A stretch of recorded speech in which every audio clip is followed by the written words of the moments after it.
حلقہ بندیوں کی جب ہوتی ہیں تو وہ ان کی بنیاد ہوتی ہے سینسس کی پاپولیشن. سینسس نے ابھی تک ڈیٹیلڈ پاپولیشن جو ہے وہ ریلیز ہی نہیں کی, تو کسی کو یہ نہیں معلوم کہ کس حلقے میں جو آخری ہمارے پاس فیکٹس اینڈ فگرز ہیں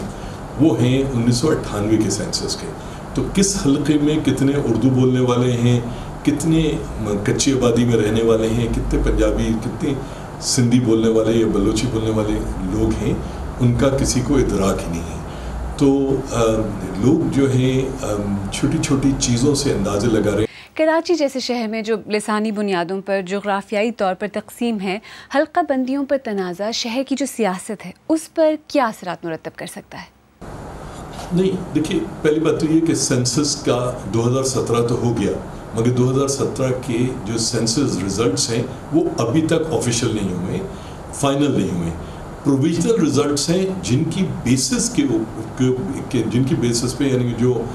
سینسس بیورو نے, اب تو سینسس بیورو کیا ہے, پاکستان بیورو آف اسٹیٹسٹکس ہے, انہوں نے سینسس بلاکس, چارج اور سرکلز کی جو آبادی شیئر کی ہے اس کی بنیاد پر یہ ڈیلیمیٹیشنز کی گئی ہیں. مگر یہ بھی صرف اعداد و شمار ہیں, اعداد و شمار سے زیادہ کچھ نہیں ہے. عام طور پہ جو ڈسٹرکٹ سینسس رپورٹ چھپتی ہے اس کے اندر ٹیبل 43 ہوتا ہے, 41 ہوتا ہے, 42, اس کے اندر عورتوں مردوں کی پیرٹی, اس کے اندر کس زبان کے لوگ کیا زبان بولتے ہیں, میٹرک پاس کتنے ہیں, انٹر پاس کتنے ہیں, پرائمری سے کم تعلیم یافتہ کتنے لوگ ہیں, وہ ساری کی ساری, وہ کس قسم کی روزگار ان کا ہے. تو ٹھیک ہے, وہ ایک محاورتاً کہا جاتا ہے کہ سن کر بہت سارے لوگ بہت کچھ ہو جاتے ہیں, مگر مسئلہ یہ کہ یہ اس وقت جو ہے جتنی بھی چیز ہو رہی ہے پاکستان میں, حلقہ بندی ہو یا ایون جو کیمپیننگ ہوگی, وہ بھی زیادہ تر جس کو فیل آف دا پینٹس یا اندازے لگانے کی بنیاد پہ ہوگی. کوئی سائنٹیفک چیز یا کوئی عقلی چیز جو ہے وہ شاید ابھی ممکن نہیں ہے. اچھا, پشتونوں کی بھی ایک بڑی تعداد کراچی میں آباد ہے, ان کا بھی یہ کہنا ہوتا ہے کہ ان کو مختلف حلقوں میں تقسیم کر دیا جاتا ہے, اس لیے ان کے نمائندے اسمبلیوں تک پہنچتے ہی نہیں. اس کے حساب سے کراچی کے اندر تقریباً 48 سے 49% لوگ جو رہتے تھے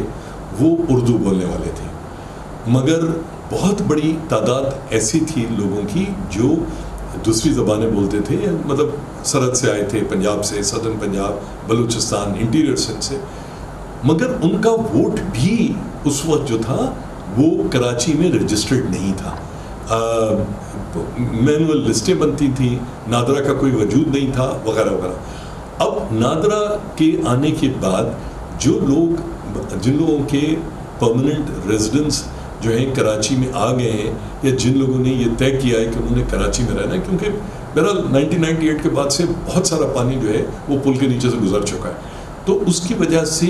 ڈیفینیٹلی پاپولیشن جو ہے وہ لینگویج یا ایتھنک بنیادوں کے اوپر وہ شفٹ ہوگی, اور اس کا ڈیفینیٹ رزلٹ جو ہے یا جو اثر ہے وہ پڑے گا آنے والے الیکشنز کے رزلٹ کا. کیونکہ بہرحال ہمارے ہاں کوئی بہت سیاسی بنیادوں پہ لوگوں کے حقوق کے نام پر یا ان کے روزگار کے حوالے سے تو کیمپیننگ ہوتی نہیں. لوگوں کو جو ہے زبان کی بنیاد پر یا مذہب کی بنیاد پر یا اسٹیبلشمنٹ اپنی کوئی وجہ کوئی ڈھونڈ لیتی ہے, اس کی بنیاد پہ لوگوں کو بانٹا جاتا ہے. تو